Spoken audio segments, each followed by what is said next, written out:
அன்பும் பழமையும் நிறைந்த தமிழ் மக்களுக்கு வணக்கம்ங்க. இந்த வீடியோவில் என்னை பேச வைத்த எம்பெருமான் முருகப்பெருமானுக்கு முதல் வணக்கத்தை தெரிவிச்சுக்கிட்டு வீடியோக்குள்ளே போகலாங்களா? நீங்களும் என்னுடன் சேர்ந்து இந்த மந்திரத்தை சொல்லிட்டே உங்களால் முடிஞ்சதுன்னா கமெண்ட் பாக்ஸில் ஒரு முறை கமெண்ட் பண்ணுங்க. ஓம் முருகா சரணம், ஓம் முருகா சரணம், ஓம் முருகா சரணம். என்னை காக்கும் கந்தா கடம்பா கதிர்வேலா, நீ தான் என்னை நம்பி இந்த வீடியோ பதிவு பார்க்க வந்தவங்களை கூட நின்று காப்பாற்றணும். அவங்க கஷ்டம் நஷ்டம் எல்லாம் விலகி சந்தோஷமா இருக்க நீ தான் ஐயா பொறுப்பு. ஜோதிடம் என்னும் மகா கலை மூலம் நாம் இன்று இணைந்துள்ளோம். இந்த கலையில மேஷராசி நேயர்களுக்கு என்னெல்லாம் நடக்க போகுது, அவங்க வாழ்க்கை நல்லபடியா மாறுமா மாறாதா, அவங்க பிழைக்க ஒரு வழியாவது நீ இருக்கா என அனைத்து விஷயங்களையும் விலாவரியா பேச போறோங்க. அதற்கு முன்னாடி சப்ஸ்கிரைப் பண்ணாதவங்க மறக்காம சப்ஸ்கிரைப் பண்ணிக்கோங்க. அப்படியே பெல் பட்டனையும் கொடுத்து ஆல் அப்படிங்கிற ஆப்ஷனையும் தேர்ந்தெடுத்து வைங்க. அப்பதான் நாங்க போடுற ஒவ்வொரு பதிவும் உடனே உங்ககிட்ட வரும். இந்த வீடியோ பதிவு எதுக்குன்னு பார்த்தீங்கன்னா 2025 இன்னும் ஒரு மாசம் தாங்க மிச்சம் இருக்குது. 11 மாசத்துல நடக்காத அப்படி என்ன நல்லது இந்த மாதத்துல நடக்கும் அப்படின்னு கேட்டிங்கன்னா அதுதாங்க நம்மளுடைய இறுதி வாய்ப்புங்க. இந்த காலகட்டத்தில் உங்களுக்கு கிடைக்கிற நல்ல விஷயங்கள் எப்போவுமே நீ திரும்ப கிடைக்காதுங்க. கடைசி 30 நாட்களை மறைந்திருக்கும் நல்ல விஷயங்கள் என்னென்ன அப்படிங்கிறத இந்த பதிவில் விலாவரியா பார்க்கலாங்க. அந்த வகையில் நம்மளுடைய மேஷ ராசிக்காரங்களை பொறுத்த வரைக்கும் எப்போதுமே துருதுருன்னு இருப்பாங்க. அதே நேரத்தில் கோபக்காரங்களாகவும் இவங்க இருப்பாங்க. இவங்க உண்மைக்கு புறம்பா எந்த காலத்துலையும் எந்த ஒரு செயலையுமே செய்ய மாட்டாங்க. இவங்க தாயை போல அன்புள்ளம் கொண்டவங்களா இருப்பாங்க. இவங்க தன்னோட குடும்பத்துக்காக ஒட்டுமொத்த வாழ்க்கையுமே அர்ப்பணம் செய்யக்கூடியவங்களா இவங்க இருப்பாங்க. இவங்களை பொறுத்த வரைக்கும் தான் மட்டும் நல்லா இருக்கணும் அப்படிங்கிற சுயநலம் கிடையாதுங்க. தன்னை சுற்றி இருக்கிற எல்லாருமே நல்லா இருக்கணும் அப்படிங்கிற பொதுநல குணத்தோடு வாழ்ந்துட்டு இருக்காங்க. அவ்வளவு அழகான அற்புதமான நற்குணநலன்களை கொண்ட மேஷராசிக்கார நல்லுள்ளங்களே, எல்லாரும் நலமா இருக்கீங்களா? ஏங்கம்மா நீங்க வேற, எங்க வாழ்க்கையில் இருக்கக்கூடிய பிரச்சனைகளை தாங்கிக்கிட்டு இந்த உலகத்துல வாழ்றதே பெரிய அதிசயமா இருக்கு, நாங்க எப்படி நிம்மதியா சந்தோஷமா வாழ முடியும் அப்படின்னு உங்க மனசுல நினைக்கிறது புரியுதுங்க. மேஷராசிக்காரர்களே, உங்க வாழ்க்கையில் இருக்கக்கூடிய இந்த நிலையெல்லாம் இனி வரக்கூடிய நாட்கள்ல மாறப்போகுது. உங்க மனசுல இருந்த குழப்பங்கள் நீங்க போகுது. உங்களுக்கு தன்னம்பிக்கை தைரியம் அதிகரிக்க போகுது. அடுத்தவங்க செய்ய முடியாதுன்னு ஒதுக்கி வச்ச காரியத்தை கூட அழகா திட்டம் தீட்டி அந்த காரியத்துல முயற்சி பண்ணி அந்த காரியத்துல நீங்க வெற்றி அடைய போறீங்க. திருமணம் ஆகாதவர்களுக்கு திருமண தடைகள் நீங்கி திருமணம் நடக்க போகுது. குழந்தை பாக்கியம் இல்லாதவர்களுக்கு குழந்தை பாக்கியம் கிடைக்க போகுது. பூர்வீக சொத்து ரீதியா இருந்த அனைத்து பிரச்சனைகளுக்கும் தீர்வு கிடைக்கக்கூடிய மாதமா உங்களுக்கு இந்த மாதம் அமைஞ்சிருக்குதுங்க. உங்கள் குடும்பத்தில் சந்தோஷம் நிலச்சிருக்க போகுது. நீங்கள் எதிர்பாராத நல்ல விஷயங்கள் எல்லாமே உங்கள் வாழ்க்கையில் நடக்க போகுது. உங்கள் கையில் பணப்புழக்கம் அதிக அளவில் இருக்க போகுதுங்க. உங்களுடைய ஆசைகள் கனவுகள் எல்லாமே நிறைவேற போகுது. இது நாள் வரைக்கும் நீங்கள் ஒவ்வொரு நாளையும் 4-5 பேர்கிட்ட பணங்காசு கடன் வாங்கி வாழ்ந்துட்டு இருந்திருப்பீங்க. ஆனால் இனி வரக்கூடிய நாட்களில் நீங்கள் 4-5 பேருக்கு பணங்காசு கடன் கொடுக்கக்கூடிய அளவுக்கு செல்வாக்கில் உயர போகிறீங்க. உங்கள் குடும்பத்தில் சுபகாரியங்கள் தொடர்ச்சியாக நடக்க போகுதுங்க. உங்கள் வாழ்க்கையே அற்புதமாக மாறப்போகுது. நீங்கள் ஆச்சரியப்படக்கூடிய அளவுக்கு உங்க வாழ்க்கையில நல்ல விஷயங்கள் எல்லாமே நடக்க போகுதுங்க. உங்களை விட்டு பிரிந்து சென்ற உறவுகள் எல்லாமே உங்களை தேடி வர போறாங்க. உங்களை தேடி வரக்கூடிய உறவுகளின் மூலமா உங்க வாழ்க்கையில நல்ல விஷயங்கள் எல்லாமே அடுக்கடுக்கா நடக்க போகுதுங்க. நம்மளுடைய மேஷ ராசிக்காரங்களுக்கு எதிரிகளை விட துரோகிகள் அதிகமா இருப்பாங்க. இவங்க நல்லவர்கள் என்று நினைத்து பழகிறவங்க கூட துரோகம் செய்ய தயாரா இருப்பாங்க. சிறு வயதிலிருந்தே மேஷ ராசிக்காரங்க மற்றவர்களால சோதனைக்கு உள்ளாக்கப்பட்டிருப்பாங்க. மற்றவர்கள் செய்யும் தவறுகளுக்கு இவங்க மீது பழி சுமத்த இவங்களை கீழே தள்ளி வேடிக்கை பார்க்க ஒரு கூட்டமே இருக்குது. எப்படியாவது 2025 முடிஞ்சு 2026 நல்ல காலமா இருக்க வேண்டும் என்று நம்மளோட மேஷராசிக்காரங்க ஒவ்வொருத்தரும் ஏங்கிட்டு இருக்கீங்க. மேஷராசிக்காரர்களே, உங்களுடைய வாழ்க்கையில் மிகப்பெரிய திருப்பத்தை ஏற்படுத்தக்கூடிய வகையில் இந்த 30 நாட்கள் விதி எழுத போகும் நாட்களாக அமைய போகுதுங்க. இந்த வீடியோ பதிவு கடைசி வரைக்கும் பாருங்க. ஏன்னா இந்த 30 நாட்கள் உங்களுடைய வெற்றி, எதிர்காலம், வலிமை, குடும்பம், சம்பளம், தொழில், அதிர்ஷ்டம் போன்ற பல விஷயங்களுக்கு பதில் சொல்லக்கூடிய வகையில் இருக்குதுங்க. நேரம் காலம் உங்களுக்கு எப்படி இருக்குது என்பதை தெரிந்து கொள்ளக்கூடிய ஒரு அதிர்ஷ்ட பதிவாக கூட இந்த பதிவை சொல்லலாங்க. மேஷராசிக்காரங்க வெற்றியை கொண்ட பிறந்தவங்க. எவ்வளவு சண்டை சச்சரவு வந்தாலும் யாரெல்லாம் தொல்லை கொடுத்தாலும் இவங்க நின்று சமாளிக்கிறாங்க. தப்பித்து ஓட மாட்டேன், என்ன நடந்தாலும் பார்த்துக்கலாம் அப்படிங்கிற தைரியம் இவங்களுக்கு பிறவியிலேயே இருக்குங்க. வாழ்க்கையில சில நேரங்கள்ல இவங்க ஓங்கி குத்தும், நம்பிக்கையை உடைக்கும். நெருக்கமானவர்கள் கூட அன்பா ஆதரவா இருக்க மாட்டாங்க. ஆனா இவங்க அமைதியா இருக்க மாட்டாங்க. அவங்களுக்குள்ள ஒரு கொதிப்பு இருந்துகிட்டே இருக்குங்க. இதுவரைக்கும் தோல்வியை தந்த கிரகங்கள் எதுவாக இருந்தாலும் இப்பொழுது உங்களுக்கு வெற்றியை தரக்கூடிய கிரகங்கள் வேலை செய்ய ஆரம்பிச்சு ஆரம்பிச்சிருச்சுங்க. சோதனை கொடுக்கக்கூடிய சனி பகவான் தயாரா இருந்தாலும் குரு பகவான் உங்களை முன்னேற்ற வர போறாருங்க. ராகு பகவான் உங்களை அழிக்க நினைச்சாலும் நீங்க கவலைப்பட வேண்டாங்க.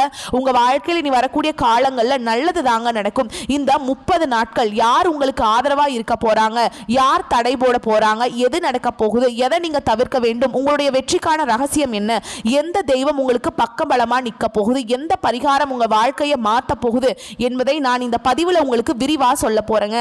அடுத்து 30 நாட்கள் உங்க வாழ்க்கையை இயக்கக்கூடிய முக்கிய சக்தியாய் செவ்வாய், சனி, குரு, ராகு, இதுல உங்களுடைய அதிபதியும் குருவும் எப்படியாவது உங்களை மேலே கொண்டு வர வேண்டும் என்று பார்க்குறாங்க. சனியும் ராகுவும் உங்களை மாற்றி மாற்றி சோதனைக்கு உள்ளாக்கிக்கிட்டே இருப்பாங்க. செவ்வாயும் குருவும் உங்களை பாதுகாத்துட்டு இருக்காங்க. ஆனால் சனியும் ராகுவும் உங்களை கஷ்டப்படுத்த நினைப்பாங்க. செவ்வாய் பகவான் உங்களுக்கு வாய்ப்பு கொடுப்பாரு, கோபத்தை அதிகப்படுத்துவார், அவசர முடிவுகளை எடுக்க வைப்பார். சனி தாமதத்தை கொடுப்பாருங்க, சோதனையை கொடுப்பார், நிழல் மாதிரி உங்களை பின்னாடி இருந்து கவனித்து பிரச்சனையுமே கொடுப்பார். குரு அதிர்ஷ்டத்தையும் வாய்ப்பையும் வளர்ச்சியையும் கொடுப்பாருங்க. ராகு குழப்பத்தை கொடுப்பார், ஆசையை கொடுப்பார், சீக்கிரம் முடிவெடுக்க ஒரு மாயையை ஏற்படுத்துவார். செவ்வாய் துணிச்சலை கொடுப்பார், வேகத்தை கொடுப்பார், ஆனால் உங்களிடம் பொறுமையை எதிர்பார்ப்பார். சனி ஒழுக்கத்தை கற்றுக் கொடுக்கிறாருங்க, அனுபவத்தை கற்றுக் கொடுக்கிறார், ஆனால் உங்களிடம் அடக்கத்தை எதிர்பார்க்கிறார். குரு அதிர்ஷ்டத்தை கொடுக்கிறார், வாய்ப்புகளை கொடுக்கிறார், ஆனால் உங்ககிட்ட நம்பிக்கையை எதிர்பார்க்கிறாருங்க. ராகு தந்திரத்தை கற்றுக் கொடுக்கிறார், சோதனையை கொடுக்கிறார், ஆனா உங்களிடம் தெளிவை எதிர்பார்க்கிறார். இந்த 4 சக்தியும் சமாளிச்சுட்டா உங்களை யாராலையும் தோக்கடிக்கவே முடியாதுங்க.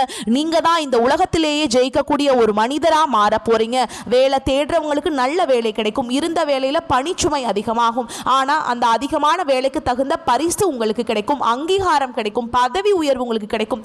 வாக்குவாதத்தை மட்டும் தவிர்த்துக்கோங்க. தொழில் செய்யறவங்களுக்கு புதிய புதிய கான்ட்ராக்ட்கள் கிடைக்கும், புதிய இடத்துல வேலை கிடைக்கும், திடீர் பணவரவு இருக்கும், தொழில் விரிவடையும். ஆனால் கூட்டாளிகளிடம் சண்டை வரும், நிறைய செலவு வரும், ஆடம்பர செலவுகள் வரும், அவசரமாக முடிவெடுப்பீங்க. அதெல்லாம் இழப்புகள் வர்றதுக்கு ஒரு வாய்ப்பாக இருக்கும். அதனால் எந்த ஒரு முடிவை எடுத்தாலும் 1க்கு 2 முறை ஆலோசனை பண்ணி முடிவெடுக்கிறது உங்களுக்கு ரொம்ப நல்லதுங்க. உங்களை சுற்றி இருக்கவங்களுக்கும் நல்லது. மேஷ ராசிக்காரங்களே, நீங்கள் இப்போ வெற்றியை நோக்கி பயணம் பண்ணிட்டு இருக்கீங்க. நீங்கள் இது நாள் வரைக்கும் எதிர்கொண்ட சோதனைகள் எல்லாமே இப்போ வெற்றியாக மாறப்போகுது. மனசு உற்சாகத்தை தேட போகுது. உனக்கு எல்லாமே சாத்தியமாக போகுதுங்க. குரு, சிவன், விஷ்ணு, முருகன், ஆஞ்சநேய பெருமான் எல்லா தெய்வங்களும் உங்களுக்கு பரிபூர்ண அருளோட பாதுகாத்து வெற்றியை கொடுக்க போறாங்க. உங்களுடைய வாழ்க்கை, உங்களுடைய மனசு, உங்களுடைய ஆன்மீக சக்தி எல்லாமே இப்போ உங்க கையில தாங்க இருக்கு. மேஷ ராசிக்காரர்களே, பணம் வரும், கூடவே செலவுகளும் வரும், ஆனா சேமிக்கிறது உங்க கையில தாங்க இருக்கு. குரு வரவை கொடுப்பார், சனியும் ராகுவும் எதிர்பாராத செலவை இழுத்து விடுவாங்க. செலவு வருவதை தவிர்க்க முடியாது, ஆனா அதை கட்டுப்படுத்த முடியும். நம்ம கையில பணம் நிலைக்க அந்த 30 நாட்கள் பிளான் பண்ணி செலவு பண்ணுங்க. நகை வாங்குங்க, சொத்து வாங்குங்க, தப்பு கிடையாது. ஒரு வீடு கட்டுங்க, கையில் பணத்தை வைக்காதீங்க. யாருக்கும் உங்ககிட்ட பணம் இருக்கிறத தெரியப்படுத்தாதீங்க. வீட்டில் சின்ன சின்ன தகராறு வரும், அதை கொஞ்சம் சமாளிங்க. மூத்தவங்க கிட்ட பணிவாக நடந்துக்கோங்க. உங்களுடைய ஆரோக்கியத்தில் கவனம் வச்சுக்கோங்க. பழைய முடிஞ்சு போன விஷயத்த நீங்கள் பேசி அந்த பிரச்சனையை பெருசு பண்ண வேண்டாம். குடும்பத்தில் இருக்கக்கூடிய ஒவ்வொரு நபர்களையும் நீங்கள் புரிஞ்சு நடக்கிறது உங்களுக்கு ரொம்பவுமே நல்லதுங்க. காதலில் துரோகம் வரும், பிரச்சனை வரும், ஈகோ கூட சண்டையாக மாறும். புரிஞ்சுக்க பாருங்க. ஒரு விஷயம் உங்களுக்கு தப்புன்னு படுது அப்படின்னா அந்த இடத்துல அமைதியா இருங்க. திருமணம் ஆகாதவர்களுக்கு திருமண தடை நீங்கி திருமணம் நடக்கும். இது நாள் வரைக்கும் உங்களை ஏமாற்றிய ஒவ்வொரு நபர்களும் உங்க கண் முன்னாடியே கண்ணீர் வடிக்க போறாங்க. வாழ்க்கை துணை கிட்ட பொறுமை அவசியம், சந்தேகம் வரக்கூடாது. கொஞ்ச தூரம் எங்கேயாவது பயணங்கள் போயிட்டு வாங்க. சந்தோஷமா உங்களுக்குள்ள இருக்கக்கூடிய அந்த பழைய நினைவுகளை பேசுங்க. நேரத்தை செலவிடுங்க, மனம் விட்டு பேசுங்க. உங்களை நம்பி வந்தவங்கள ஒரு நாளும் ஏமாத்தாதீங்க. நம்பிக்கை துரோகம் பண்ணாதீங்க. வாழ்நாளில் நீங்கள் ரொம்பவும் கஷ்டப்படுவீங்க மேஷராசிக்காரர்களே. அதனால் எல்லாருக்கும் நல்லது பண்ணுங்க, யாருக்கும் துரோகம் பண்ண வேண்டாம். நரம்பு சம்மந்தப்பட்ட பிரச்சனை, தலைவலி, தூக்க பிரச்சனை, அஜீரண கோளாறு, உடல் சூடு இதெல்லாம் வரதுக்கு வாய்ப்பு இருக்குங்க. அதிகமாக தண்ணி குடிங்க, நல்லா தூங்குங்க, அமைதியாக இருங்க, கோபப்படாதீங்க. சத்தான உணவு உங்களுடைய உடலுக்கு ரொம்பவும் முக்கியமாக தேவைப்படுது. யோகா பண்ணுங்க, தியானம் பண்ணுங்க, நடைப்பயிற்சி பண்ணுங்க. ஆரோக்கியத்தின் மேலே அக்கறை வச்சுக்கிறது ரொம்பவுமே நல்லதுங்க. மாணவர்கள் கவனமாக இருங்க, படிப்பில் நல்ல நிலை இருக்கும், வெற்றி உண்டு. அரசாங்க உத்தியோகத்துக்கு ட்ரை பண்றவங்களுக்கு இப்ப வாய்ப்பு சிறப்பா இருக்கும். மேஷராசி ஆண்கள் கோபத்தை மாத்திட்டா வேலை வாய்ப்பு சிறப்பா இருக்கும். உயர்வு உண்டு, குடும்ப பொறுப்புகள் கொஞ்சம் கூடி போயிடும். பெண்களுக்கு மனசுல ஏமாற்றம் இருந்துச்சு இல்லையா, அதெல்லாம் இப்ப கொஞ்சம் கொஞ்சமா குறையும். மன அமைதியாகும், ஏமாற்றம் மாறும், உயர்வு வரும், புதிய நம்பிக்கை வரும். உடல் நலத்துல அக்கறை தேவைங்க. இந்த 30 நாட்கள் நல்ல செய்திகள் உங்கள் காதில் வந்து விழும். நல்ல சந்திப்பு கிடைக்கும். வேலையில் முன்னேற்றம் வரும். மன அமைதி வரும். பண வரவு வரும். நல்ல வாய்ப்புகள் வரும். அதிர்ஷ்டம் தரக்கூடிய சக்தி குருவும் செவ்வாயும். அதிர்ஷ்டம் தரக்கூடிய நாட்கள் திங்கள் செவ்வாய் வியாழன். அதிர்ஷ்டம் தரக்கூடிய திசை கிழக்கு வடகிழக்கு. அதிர்ஷ்டம் தரக்கூடிய நேரம் காலை 6 மணியிலிருந்து 7 மணி வரைக்கும் உங்களுக்கு அதிர்ஷ்டம் தரக்கூடிய நேரமாக இருக்கு. இந்த நேரத்தில் சண்டை போடாதீங்க, கோபமாக முடிவெடுக்காதீங்க, பணத்தை கரெக்டாக கையாளுங்க, யாரையும் தப்பாக புரிஞ்சுக்காதீங்க, உடல் ஆரோக்கியத்தில் கவனமாக இருந்துக்கோங்க. இதெல்லாம் உங்களை சோதிக்கிறது யாருன்னா சனி ராகு. செவ்வாய் இரவு சனிக்கிழமைகளில் அமாவாசை அன்னைக்கு செவ்வாய் பகவானை வழிபாடு செய்யுங்க. பெருசாக கொடுக்கல் வாங்கல் பண்ணக்கூடாது. லோன் முயற்சி வேண்டாம். இரவு நேர பயணங்கள் சுத்தமாக இருக்கக்கூடாது. இந்த நாட்களில் மேஷராசிக்கு மௌனம் தான் மிகப்பெரிய பாதுகாப்பு கவசமாக இருக்குது. இந்த நாட்களில் மனக்குழப்பம் வரும். எதை தொட்டாலும் தடையாகும். ஃபேமிலியில் அழுத்தம் வரும். காதலி கூட சண்டை போடலாமா வேண்டாமான்னு ஒரு மாதிரி பிரச்சனை வரும். இதெல்லாம் சனி தரக்கூடிய தாமதம். ராகு பகவான் தரக்கூடிய மயக்கம். இதுக்கான தீர்வு அமைதியாக இருங்க. எதையும் யார்கிட்டையுமே எதிர்பார்க்காதீங்க. யாருக்கும் துரோகம் பண்ணாதீங்க. மேஷராசிக்காரங்க, வடக்கு திசையில் இருக்கக்கூடிய நகரங்கள் உங்களுக்கு குடும்பம் மற்றும் பண வளத்துக்கு பளிச்சுன்னு பாதையை காட்டும். கிழக்கு நோக்கி இருக்கக்கூடிய நகரங்கள், கடற்கரை நகரங்கள் எல்லாம் ஆன்மீக சக்தியை அதிகரிக்கும். வடகிழக்கு கோணம் கொண்ட நகரங்கள் கல்வி வளர்ச்சி இது எல்லாத்துக்கும் வழிவகுக்கும். செல்வம் கல்வி இதுக்கெல்லாம் முக்கிய இடமா இருக்குங்க. உங்களுக்கான அதிர்ஷ்டமான வாய்ப்புகளை மேம்படுத்தி கொடுக்கும். தெற்கு மற்றும் மேற்கு நகரங்கள் சிக்கல், விரோதிகள், மன அழுத்தம், உடல் சோர்வு, குடும்பத்தில் குழப்பத்தை ஏற்படுத்தும். சிவன் வழிபாடு உங்களுக்கு உள்ள அமைதியை கொடுக்கும். உங்களோட கோபத்தை கட்டுப்பாடோடு வச்சிருக்க உதவும். சோதனையை தரக்கூடிய சக்தியை கொடுப்பார். விஷ்ணு வழிபாடு ஆரோக்கிய சக்தி, வாய்ப்பு, நன்மையை கொடுப்பாருங்க. முருகன் வழிபாடு துணிவு, துணிச்சல், சுறுசுறுப்பை கொடுப்பாரு. அனுமன் வழிபாடு பாதுகாப்பு, மனநலம், உடல் வலிமையை கொடுப்பார். நவகிரக பரிகாரம் சனி பகவானை பொறுத்த வரைக்கும் சனிக்கிழமைகளில் சனீஸ்வர பகவானுக்கு தீபம் ஏற்றி வழிபாடு செய்யுங்க. குருவை பொறுத்த வரைக்கும் வெள்ளிக்கிழமைகளில் விரதம் இருங்க. ராகுவுடைய தடைகளை நீங்கள் அனுமன் வழிபாடு மனக்குழப்பத்தை நீக்க உதவுங்க. உங்களுடைய மனசை கட்டுப்படுத்த கற்றுக்கோங்க. கோபம், அதிருப்தி, வேகமாக முடிவெடுக்கிறது இதெல்லாம் தவிர்க்கணும். தினமும் காலையில் ஒரு 10 நிமிஷமாவது அமைதியாக உங்களுக்கு பிடிச்ச தெய்வத்தை மனசார நினச்சிக்கிட்டு மௌனமாக உட்காந்து தியானம் பண்ணுங்கள். மூச்சு பயிற்சி பண்ணுங்கள். அது ரொம்பவுமே முக்கியம். காலையில் வெள்ளை நிற உடை அணிந்து உங்களுக்கு பிடித்த இஷ்ட தெய்வத்தை வழிபாடு செஞ்சீங்கன்னா உங்கள் வாழ்க்கையில் இருக்கக்கூடிய அனைத்து பிரச்சனைகளும் காணாமல் போயிருங்க. உங்களுடைய எண்ணம் போல் உங்கள் வாழ்க்கையில் நல்லது மட்டும்தாங்க நடக்கும். அஸ்வினி, பரணி, கார்த்திகை நட்சத்திரம் 1ஆம் பாதத்தில் பிறந்தவங்க மேஷராசியில் பிறந்தவங்களாக கருதப்படுறாங்க. இவங்க கொஞ்சம் பிடிவாத குணம் கொண்டவங்களாக இருப்பாங்க. மேஷராசிக்கு நட்பு ராசியாக இருக்கக்கூடியவங்க யாருன்னு பார்த்தீங்கன்னா கும்பம், சிம்மம், தனுஷ், மிதுனம். இவங்க எல்லாரும் நட்பு ராசியாக இருப்பாங்க. இவங்களை பொறுத்த வரைக்கும் வாழ்க்கையில் ஒரு குறிக்கோளை ஃபிக்ஸ் பண்ணிடுவாங்க. அந்த குறிக்கோளை அடையிறதுக்காக இரவு பகல் உறங்காமல் உழைச்சிக்கிட்டே இருப்பாங்க. இவங்களை பொறுத்த வரைக்கும் நட்புக்கு முக்கியத்துவம் தருவாங்க. நண்பனுக்காக உயிரை கொடுக்க கூட தயங்க மாட்டாங்க. தன்னுடைய குடும்பத்துக்காக ஒட்டுமொத்த வாழ்க்கையும் அர்ப்பணம் செய்யக்கூடியவங்களா இவங்க இருப்பாங்க. தைரியமான குணம் இவங்க கிட்ட இருக்குதுங்க. அடுத்தவங்க செய்ய முடியாத நினைச்ச விஷயத்தெல்லாம் கூட இவங்களுடைய தைரியத்தால் அந்த காரியத்தை முயற்சி பண்ணி அந்த காரியத்தில் வெற்றி அடையக்கூடியவங்களா இவங்க இருப்பாங்க. குலதெய்வம் எங்கேயோ இருக்குது, என்னமோ இருக்குது அப்படின்லாம் நீங்க நினைக்க வேண்டாங்க. நீங்க எங்கிருந்தாலும் ஒரு தீபம் ஏற்றி வச்சு அந்த தீப ஒளியில தெய்வங்கள் இருக்கிறாங்க அப்படின்னு நினைச்சு வழிபாடு செய்யுங்க. குலதெய்வமே தெரியாவிட்டாலும் வீட்டில் தீபம் ஏற்றி வச்சு ஏதாவது ஒரு நல்ல நாள்ல குலதெய்வத்தை நினைச்சு வழிபாடு செய்யுங்க. குலதெய்வ வழிபாடு குலம் காக்கும், குலம் தலைக்கும்.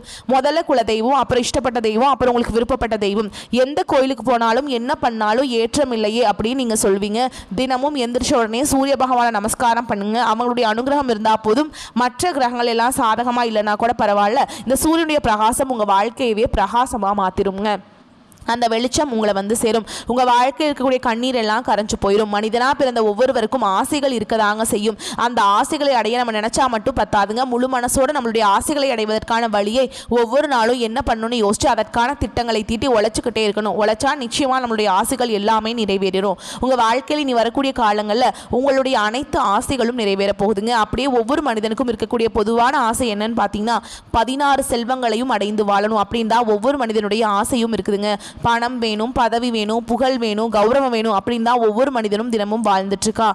அதை நோக்கிய பயணத்தை தான் ஒவ்வொரு நாளும் மனிதன் வாழ்ந்துட்டு இருக்கான். ஒவ்வொரு நாளையும் ரசிச்சு வாழ்றது கிடையாது. எந்த ஒரு மனிதனும் போராட்டத்தில் தாங்க இந்த உலகத்தில் ஒவ்வொரு மனிதனும் வாழ்க்கையை வாழ்ந்துட்டு இருக்காங்க. மேஷராசிக்கார குழந்தைகள் விளையாட்டுத்தனமாக இருப்பாங்க. போட்டிகளில் ஈடுபடக்கூடியவங்களா இருப்பாங்க. கல்வியில் சின்ன சின்ன தடைகள் இருந்தாலும் வலிமையான நினைவாற்றல் இவங்களுக்கும், தொழில் வாழ்க்கையில் பல சவால்களை இவங்க எதிர்கொள்ளக்கூடியவங்களாக இருப்பாங்க. பரம்பரை ஆதரவு குறைவாக தாங்க இருக்கும் இவங்களுக்கு. காதல் வாழ்க்கை தீவிரமாக இருக்கும், ஆனால் அவசர முடிவுகள் பிரச்சனையை உண்டாக்கும். நண்பர்கள் அதிகமாக இருப்பாங்க, ஆனால் உண்மையான நண்பர்கள் குறைவாக தான் இருப்பாங்க. 36 வயதுக்கு மேல் வாழ்க்கை நிலையானதாக மாறும். 50 முதல் 60 வயது வரை போராடக்கூடிய நிலை மாறும். வாழ்க்கையில் சோதனைகள் குறைந்து அமைதி கிடைக்கும். குழந்தைகள் மூலம் பெருமைகள் சேரும். நல்ல உடல் நலம் இருக்கும். நீண்ட ஆயுள் இருக்கும்.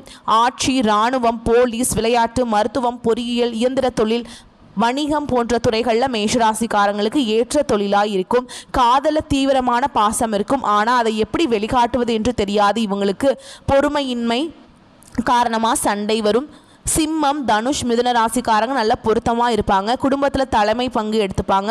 தைரியம், நேர்மை காரணமாக சமுதாயத்தில் மரியாதை கிடைக்கும். செவ்வாய் அடிப்படையாக வலிமையான கிரகங்க. சனி சோதனையை தருவார். குரு அறிவு மற்றும் அதிர்ஷ்டத்தை தருவார். சுக்கிரன் காதல் மற்றும் செல்வத்தை தருவாருங்க.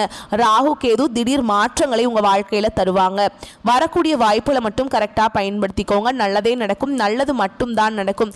வந்த கஷ்டங்கள் மறையட்டும். வரக்கூடிய கஷ்டங்கள் விலகட்டும். என்றென்றைக்குமே கடவுள் உங்களுக்கு துணை வரட்டும். நன்றி, வணக்கம். வாழ்க வளமோடு நலமோடு.